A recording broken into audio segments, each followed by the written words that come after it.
अभी तक तो 2 आदमी डेथ है, 13 में उद्धार हुआ है, 2 आदमी डेथ है। जो लोग डेथ हुआ उन लोग को 5 लाख रुपया देगा, जो लोग इंजरी है उन लोग को 1 लाख रुपया देगा।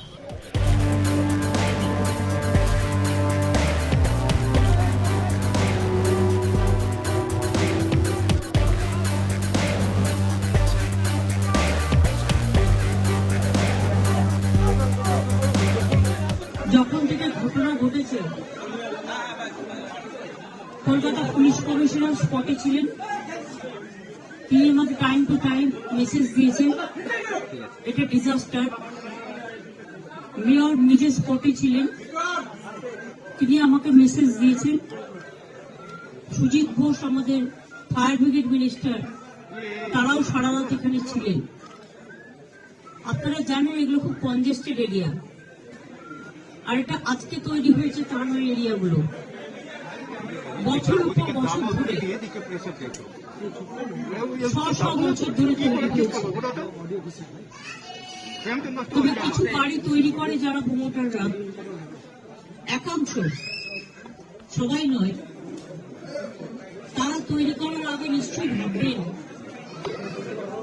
তার আশেপাশে যে গরিব মানুষগুলো আছে তাদের যাতে কোনো ক্ষতি না হয়। এবং একটা বাড়ি তৈরি করতে গেলে শুধু আমি একটা 6তলা বাড়ি তৈরি করে দিলাম, এটা আমার কাজ নয়। বাড়িটা যাতে মজবুত হয় এবং আইনত সেটা স্বীকৃতি কিনা, অফিসিয়াল পারমিশন পেয়েছে কিনা, সেটার ওপরও নির্ভর করে। আমি মেয়রকে জিজ্ঞেস করছিলাম যেটা অফিসিয়াল পারমিশন দিয়েছে কিনা, ও বলল না। এগুলো সমস্তই বেআইনি কিছু কিছু হয়। আলটিমেটলি আমি যা খবর পেয়েছি, আমাদের পুলিশ, ফায়ার ব্রিগেড, ডিজাস্টার সবাই সারা রাত ধরে, এবং লোকাল মানুষ, কাউন্সিলর,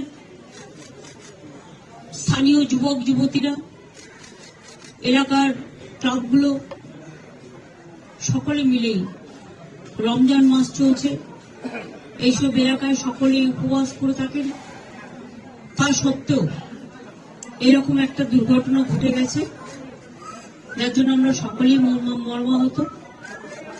এবং এখনো পর্যন্ত যেটা রিপোর্ট আছে, 2 জন মারা গেছে, বাদ বাকি এখনো 5-6 জন ট্র্যাপ আছে। তার মধ্যে আমি এক্ষুনি খবর পেলাম একজনের পা আটকে আছে, বেঁচে আছে, তাকে হয়তো বের করেননি। এরকম ভেতরে ঢুকতে একটু টাইম লাগছিল, তো এখন মোটামুটি তারা ভেতরে ঢুকে গেছে। রেস্কিউ অপারেশনটা যত তাড়াতাড়ি হবে তত ভালো। এবং তাদের পরিবার পরিজনরা হসপিটালে আছে। এখানে হেলথ ডিপার্টমেন্ট থেকে শুরু করে, ডিজাস্টার ডিপার্টমেন্ট থেকে শুরু করে, ফায়ার ব্রিগেড ডিপার্টমেন্ট থেকে শুরু করে, কর্পোরেশন ডিপার্টমেন্টের সকলেই আছে, স্থানীয় মানুষরাও আছে।